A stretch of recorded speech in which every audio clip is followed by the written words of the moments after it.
السلام علیکم ورحمۃ اللہ وبرکاتہ۔ جی تو پیارے ساتھیو، ہم آقا دو جہاں صلی اللہ علیہ وآلہ وسلم کی سیرت طیبہ پر لکھی ہوئی بہت ہی خوبصورت کتاب سیرت مصطفیٰ صلی اللہ علیہ وآلہ وسلم کا مطالعہ کر رہے ہیں۔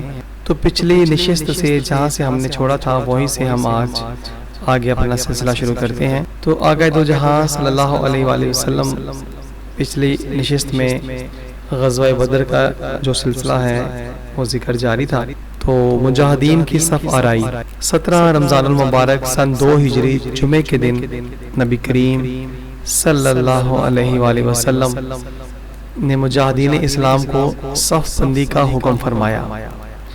دستے مبارک میں ایک چھڑی تھی، اس کے اشارے سے آپ صلی اللہ علیہ وآلہ وسلم صفے درست فرما رہے تھے کہ کوئی شخص آگے پیچھے نہ رہنے پائے، اور یہ بھی حکم فرما دیا کہ ذکر الہی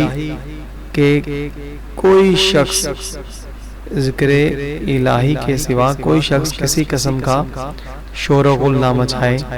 عین ایسے وقت میں جنگ کا نکارہ بجنے ہی والا ہے، 2 ایسے واقعات درپیش ہو گئے جو نہایت ہی عبرت خیز اور بہت زیادہ نصیحت آموز ہیں۔ نبی کریم صلی اللہ علیہ وآلہ وسلم اپنی چھڑی کے اشارے سے صفے سیدھی فرما رہے تھے کہ آپ نے دیکھا کہ حضرت سواد انصاری رضی اللہ تعالی عنہ کا پیٹ سب سے کچھ آگے نکلا ہوا تھا۔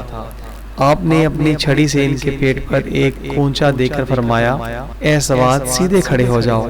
حضرت سواد رضی اللہ تعالی عنہ نے کہا، یا رسول اللہ صلی اللہ علیہ وآلہ وسلم، آپ نے میرے شکم پر چھڑی ماری ہے، مجھے آپ سے اس کا قصاص لینا ہے۔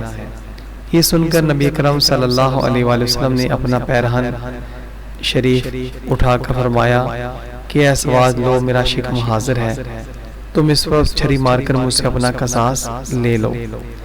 حضرت سواد رضی اللہ تعالی عنہ نے دوڑ کے آپ نبی کریم صلی اللہ علیہ وآلہ وسلم کے شکم مبارک کو چوم لیا، اور پھر نہایت ہی والہانہ انداز میں انتہائی گرم جوشی کے ساتھ آپ کے جسم اقدس سے لپٹ گئے۔ آپ صلی اللہ علیہ وآلہ وسلم نے ارشاد فرمایا، اے سواد تم نے ایسا کیوں کیا؟ سواد نے عرض کیا، یا رسول اللہ صلی اللہ علیہ وآلہ وسلم، میں اس وقت جنگ کی صف میں اپنا سر ہتھیلی پر رکھ کر کھڑا ہوں، شاید موت کا وقت آ گیا ہو۔ اس وقت میرے دل میں اس تمنا نے جوش مارا کہ کاش مرتے وقت میرا بدن آپ صلی اللہ علیہ وآلہ وسلم کے جسم اطہر سے چھو جائے۔ یہ سن کر نبی اکرم صلی اللہ علیہ وآلہ وسلم نے حضرت سواد رضی اللہ تعالی عنہ کے اس جذبہ محبت کی قدر فرماتے ہوئے ان کے لیے خیر و برکت کی دعا فرمائی، اور حضرت سواد رضی اللہ تعالی عنہ نے دربار رسالت میں معذرت کرتے ہوئے اپنا قصاص معاف فرما کر دیا، اور تمام صحابہ کرام حضرت سواد رضی اللہ تعالی عنہ کی اس عاشقانہ ادا کو حیرت سے دیکھتے ہوئے ان کا منہ تکتے رہ گئے۔ عہد کی پابندی۔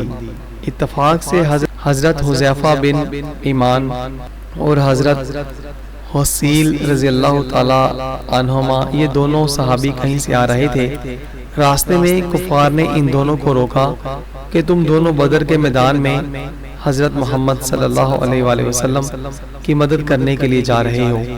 ان دونوں نے انکار کیا اور جنگ میں شریک نہ ہونے کا عہد بھی کیا، چنانچہ کفار نے ان دونوں کو چھوڑ دیا۔ جب یہ دونوں بارگاہ رسالت میں حاضر ہوئے اور اپنا واقعہ بیان کیا تو نبی کریم صلی اللہ علیہ وآلہ وسلم نے ان دونوں کو لڑائی کی صفوں سے الگ کر دیا اور ارشاد فرمایا کہ ہم ہر حال میں عہد کی پابندی کریں گے، اور ہم کو صرف اللہ کی مدد درکار ہے۔ سبحان اللہ۔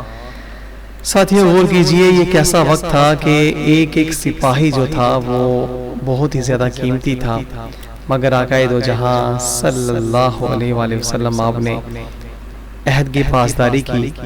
جو صحابی کفار کے ساتھ کارائے تھے تو آپ نے اسی عہد کو پاسداری کو نبھاتے ہوئے ان کو جنگ سے ہونے والے یہ جو غزوہ تھا اسے علیحدہ فرما دیا۔ اللہ اکبر کبیرہ، یہ ہے ہمارے آقا دو جہاں صلی اللہ علیہ وآلہ وسلم۔ سبحان اللہ، بے شک بادشاہ ہو تو ایسا ہو اللہ تعالی، سبحان اللہ تعالی۔ تو آج اقوام عالم کو آقا دو جہاں صلی اللہ علیہ وآلہ وسلم کے اس اسوہ حسنہ پر انتہائی غور و فکر کرتے ہوئے اسلام کی روشن راہوں پر عمل کرنے کی ایک بہت بڑی ہمیں روشنی ملتی ہے، نظر آتا ہے کہ اے چاند سورج کی دوربین نگاہو، تم خدا کے لیے بتاؤ کیا تمہاری آنکھوں نے کبھی صفحہ ہستی پر پابندی عہد کی ایسی کوئی مثال دیکھی ہے؟ خدا کی قسم مجھے یقین ہے کہ تم اس کے جواب میں نہیں کے سوا کچھ نہیں کہہ سکتے۔ تو ساتھیوں، یہاں تک آج ہم نے سماعت کیا، انشاءاللہ تعالی کل یہیں سے پھر آگے اپنا سلسلہ جاری و ساری رکھیں گے۔ اللہ تعالی ہمیں عمل کرنے کی توفیق عطا فرمائے، سننے کی توفیق عطا فرمائے، اور آقا دو جہاں صلی اللہ علیہ وآلہ وسلم سے ہمیں والہانہ عشق و محبت کرنے کی توفیق عطا فرمائے، آمین یا رب العالمین۔